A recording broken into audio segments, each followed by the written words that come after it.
Hello and welcome to Entertainment News Break, your source for what's hot this week in TV and movies. We give you the latest in anticipated series, blockbusters, and streaming services. We confirm what you've heard about what's up and coming in the world of entertainment. We're your hosts. I'm Lindsay, thank you for joining us. And I'm Brandon. And this week in Netflix, the streaming service has recently announced in an interview that viewers may be seeing news broadcasting done by the streaming service. It is said they are turning to news as well to compete with HBO. Chief Content Officer Ted Sarandos said that the possibility of Netflix streaming news is probably high. Though the confirmation isn't completely set in stone, we can expect more news on this matter to come in the near future.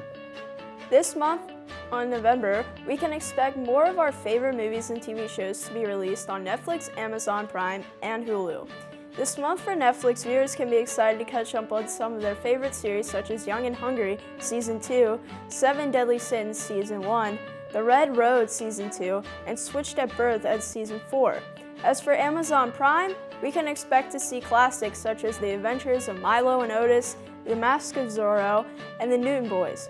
And on Hulu this month, fans can be excited for their favorite reality shows such as Ink Master Season 6, Tattoo Nightmare Season 3, and MasterChef Junior Season 4. Now for our only new original series this week. Next Friday, Netflix will be premiering its new original series with Bob and David. This show is described as a sketch comedy show, and it stars Bob Odenkirk and David Cross. The series will have much of the same writing team as Mr. Show with Bob and David, which ran from 1995 to 1998. Although the writing team is the same, the structure will not, and will be faster paced and less confusing for viewers. Here's a short look at the trailer.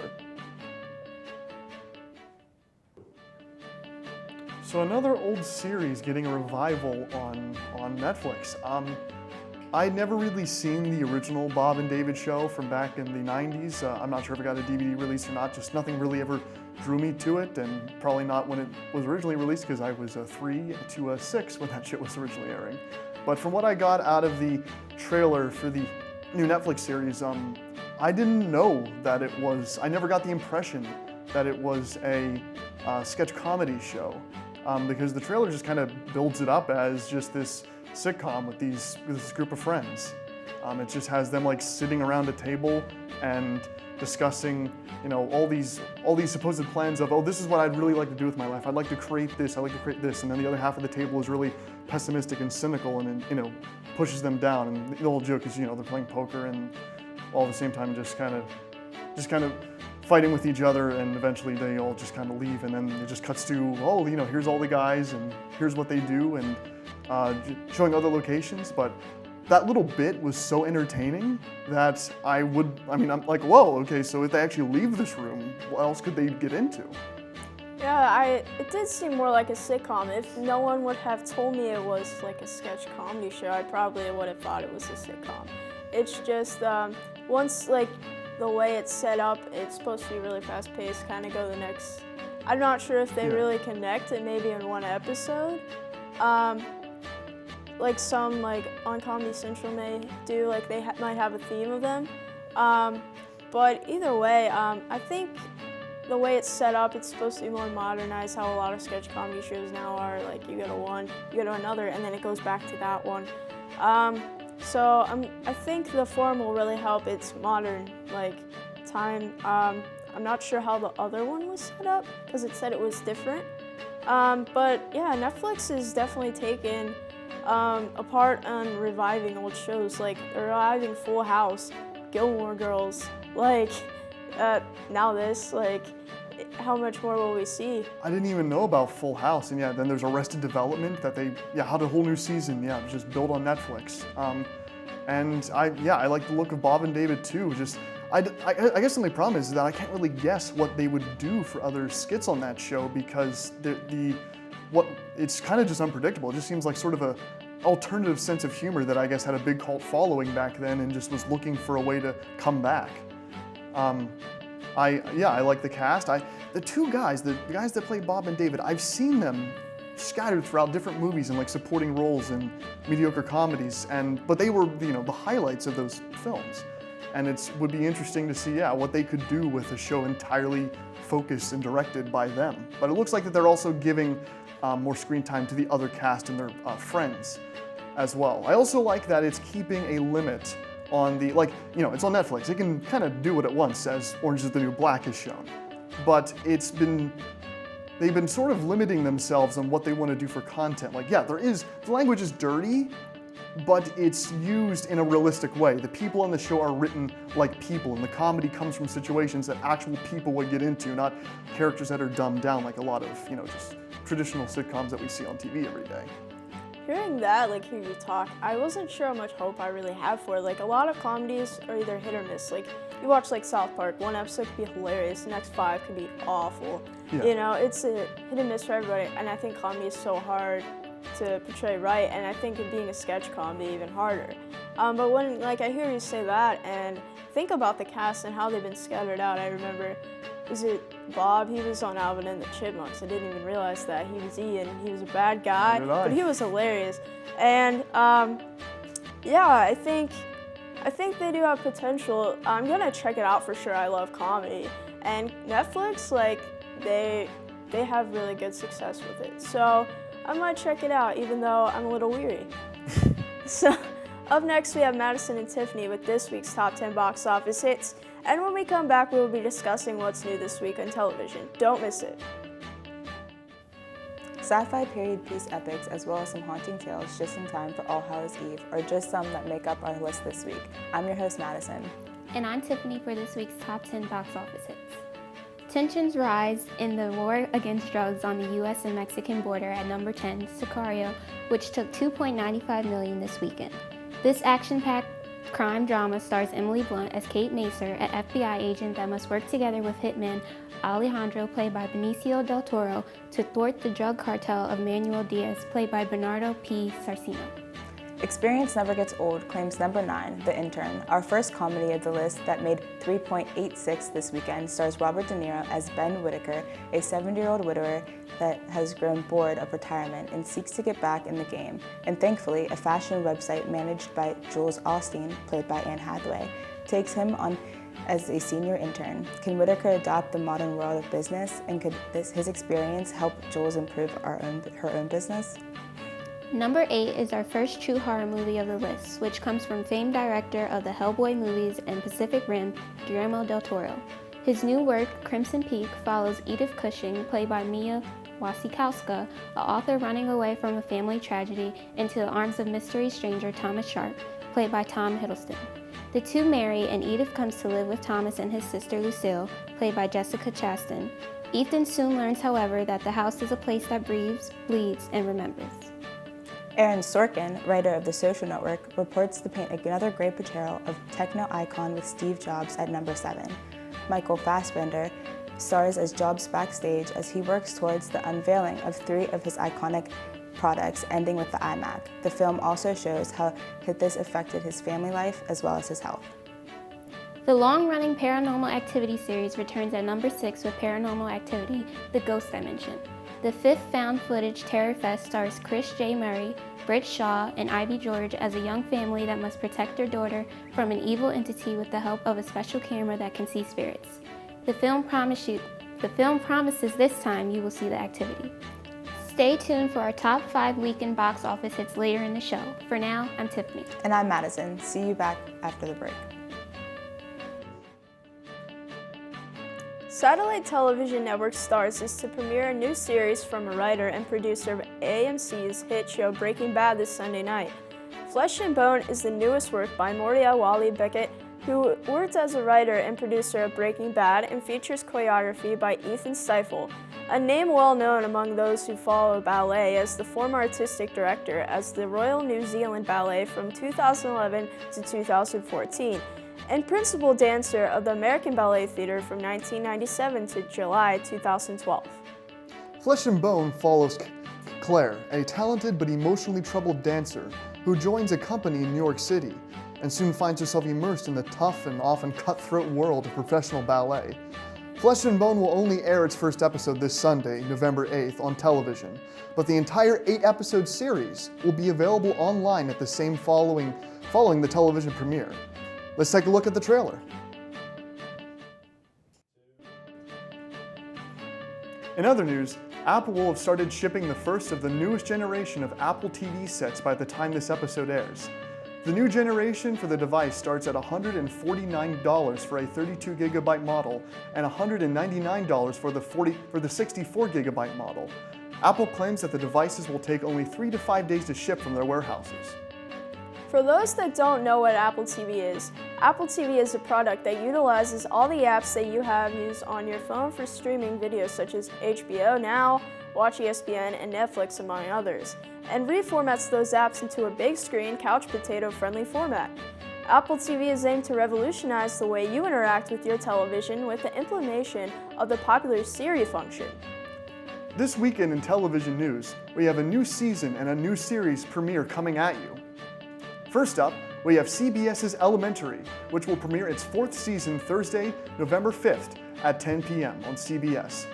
Elementary is CBS's take on a modernization of Sherlock Holmes. For those of you familiar with BBC's Sherlock, they are both similar in concept. Don't worry about spoilers, however. They are totally separate universes and feature totally different continuities. BBC had developed Sherlock a while before CBS put in a pilot request for Elementary.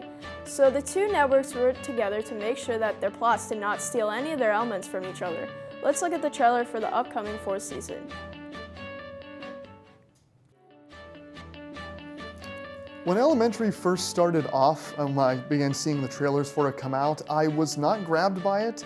It seems sort of like what a lot of American TV now does, where they'll take ancient, literature and great classics, and then they'll go, we can twist this to our own means, and they sort of, put in, like, especially with Once Upon a Time, where they mess around with the lore of the different tales and make their own thing. And so now, they're casting a woman as Watson, which isn't a bad thing. It's just, I was so afraid because of American television that it was going to eventually, especially when you go on in seasons, put them together.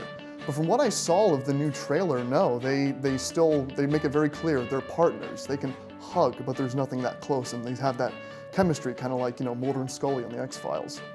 Yeah, they have a good chemistry. From the trailer you see, I really liked it. I think that's one of the main things that grabbed me, was the main character's chemistry, and the fact that for being like more of a crime show or into like dramatic, it's pretty, like, it has its moments where it's pretty funny too. It's good to have that balance, that comic relief. So obviously this is more like based off of Sherlock. How can you compare them? Well, they came out around the same time, and the studio making Elementary made it very clear, no, we're not in any way touching Sherlock. And yeah, they don't. It takes place in the US. It's more of a fish out of water story. Like Sherlock, it is taking place in modern times, but in many ways they're twisting, once again, the fables to their original stories to their own ideals. And a lot of times, from what I saw anyway, it was mostly like, like a typical like Castle or a lot of the CSI type shows on TV right now, where they have this show where they're solving mysteries, but there's this main character that has a gimmick to him that makes him interesting. And here it's Sherlock Holmes, and so you have that whole history surrounding that character. And that's good. And I just find that in comparison to Sherlock, what Sherlock tries to do is every episode being, a movie length, which doesn't really work with US TV schedules. It tries to be basically the definitive Sherlock Holmes set in modern times. Yes, they bring up some stuff that, sort of always been rumored about the characters, especially with Sherlock Holmes' drug addictions, which from what I saw of Elementary does not feature at all, which, you can sort of take or leave, but I think it adds something more to his character that, you never quite know if his mind is all there when he's solving these cases. Yeah, I think you always have to have, like, the main thing in crime shows. They try to have this really intelligent person that's awesome to look up to for, like, the whole other crime, like, team, and then, like, give them something that's wrong with them to ultimately, like, the audience can kind of connect with. And when I was watching this trailer, like, I felt like that was a little bit missing, but then again, I don't view the show, and I'm just, like, basing that off the trailer. But he seems really average, and as far as the woman, though, I felt a little more connected to, but maybe that's just because I'm a woman. I'm not sure. Well, the one neat thing I like about it is, at least from what I saw from the trailer of the new season, is that they're now going to introduce a Sherlock Holmes' father as a persistent character throughout the season, while Sherlock mostly focuses on the conflict between Sherlock and his brother, because they seem to hint in that show that his father has passed away, probably because, I don't know, maybe that was mentioned in the original story since they're trying to be so accurate. But I like the presence of Sherlock Holmes' father. It's a great old British actor, and he gives a very strong presence to it. And I mean, it is, just sort of telling that whole story of, I'm trying to solve these cases. Oh no, but the father's coming in, and now that things are going to be shaken up, it's going to be harder to solve cases because he's constantly going to be breathing down my neck because of the way I do things. But it's maybe they're going to have some trade-offs. Maybe it's going to be like, oh, that I learned something from my father, but I also taught him, showed him because of however he treated me as a child and that sort of thing. It seemed like a very good plot twist. When you look at the trailer, it seems like it adds so much more excitement just to see his father there. And from what I've seen and heard, viewers are really excited about that. And I think that's going to be the main part that really grabs people this season. So, yeah. Yeah, it's looking good. I might actually check it out this time around. Next up, we have Madison and Tiffany with the rest of this week's top 10 box office hits. Stay tuned.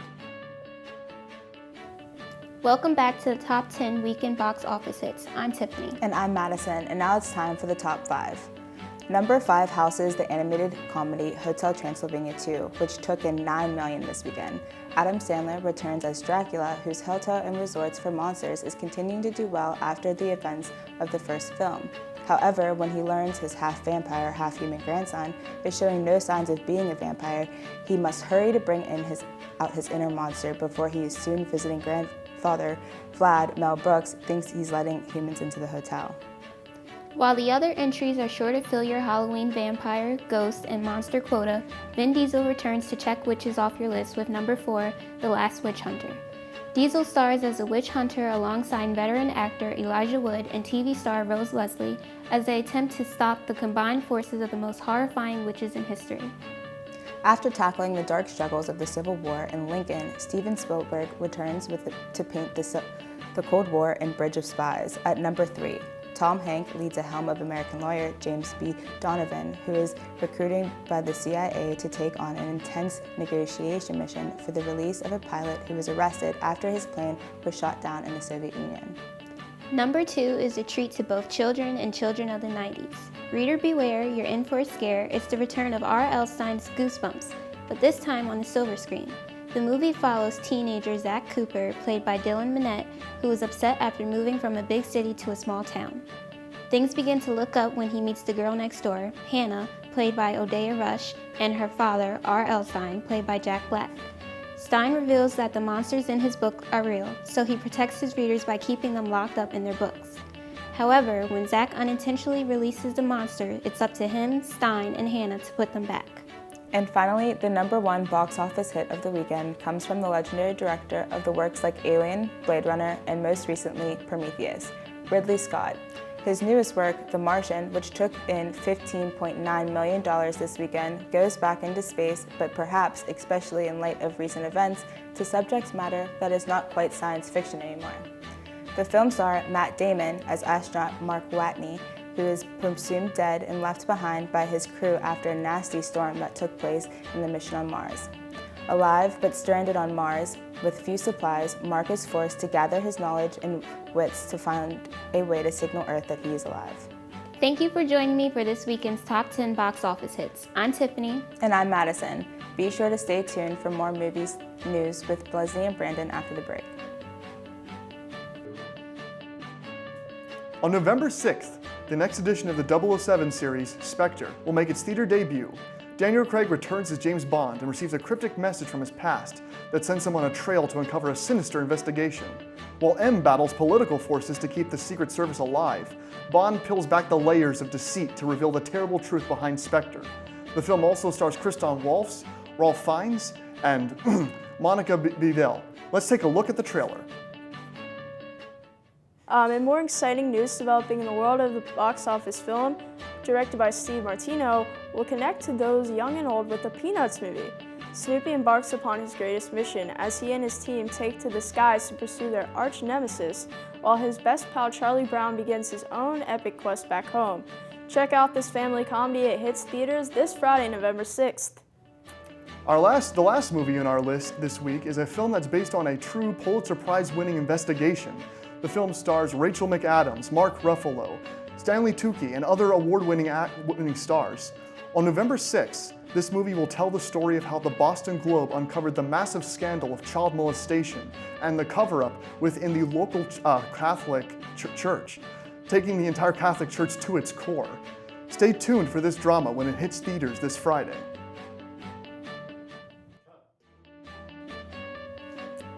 So, checking out this trailer for Spotlight, it seems like it's really interesting. Like, I can't really compare a movie I've seen yet to it. But it seems like it could be controversial maybe to like the Catholic Church or something. Do you think there will be people complaining about it and stuff? Well, of course, especially with the subject matter it's dealing with. A good chunk of the United States is Christian, and these are tackling some very hard topics within the controversial and shady parts of what goes on sometimes behind the churches. But I think that's what's good. It looks great. It has a great cast. Not only is it dealing in these controversial stuff, but from what critics are saying, it is being very, like, it's based off a true story, yeah, but it's being very close to those facts. Which you don't really see in any Hollywood movie. It's more they have to take certain liberties because it has to flow like a story, not like, just the lives of people. And that's the other thing. Apparently they also don't paint the people that are investigating as heroes either, which is great too. Yeah, they were just normal people investigating. It's a true story. Yeah. And I like to see, it's like a book, like you want to see the movie portray that, and come to life. And I don't want, off like game like romance, and you don't want like drama that has nothing to do with it. Like, this seems very set in stone of what it's trying to convey, and that was these investigations. And honestly, it seems like a movie that like could be 4 hours and I'd be completely glued to it. It's just, it has that type of cast and crew and all that, and it just grabs you. Like this trailer, I don't even remember how long it was, but I was into it the whole time.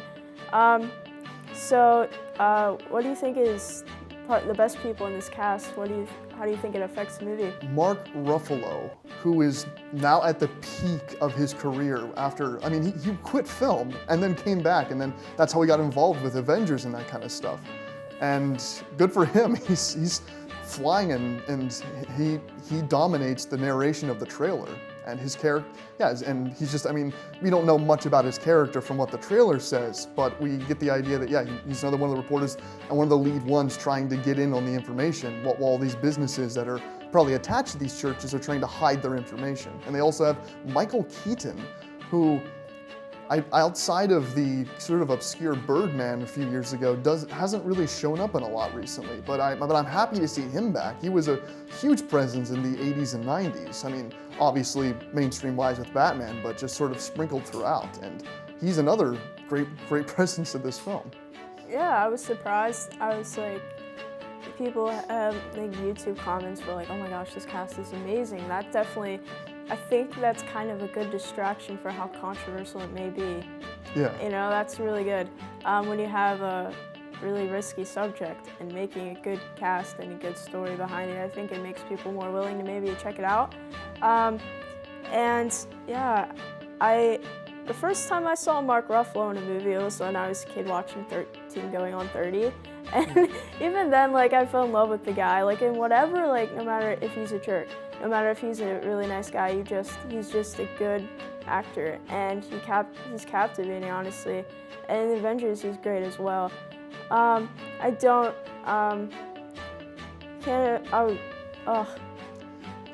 Yes, well, Mark Ruffalo, especially, when he came back, he mostly was just like, all right, I'll get back into acting, and he started doing like little romantic comedies and stuff.